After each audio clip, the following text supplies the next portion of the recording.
dantza egiten deusutik, hor dijoa, postura osoa goitik beraino. Korputza bakarra dakau.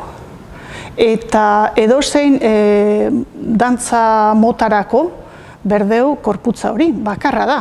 Eta ikusten dut gehiago eta gehiago jende gaztia, minekin, teknika lantzen, izan berdeu pixka bat zorrotzak. Hasiera klasea posturala lantzen. Hau da hitz bat, baina oso importantia, txikitatik edukitzia gauzak teknika gero lantzeko garbi. Oso importantia posturalen dia besuak. Lantzen dia bizkarretik.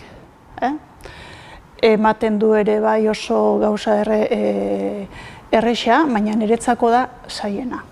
Zati da zutik, eta eduki berdezu korputza osoa oso ondo kolokauta. Zartu behaz pixka bat pedagogia, umientzako, baiz 4-5 urtekua. Orduan, beti landu behar da dana jokuan bidez. Zer lantzen dugu? Beti. Ritmoa eta espaziala deitzen dugu. Nola moitu alde batetik bestea? Ritmoa da abstrakto txikientzako. Baina jartzen baldin badeu txaluak, okinu batzuk, zeituan ulertzen du, azkenean dana da joku bat lantzeko. Beti, erritmoa, espaziala, gero soziabilitatea beren artean ere bai oso importantia da, kooperatzia danak.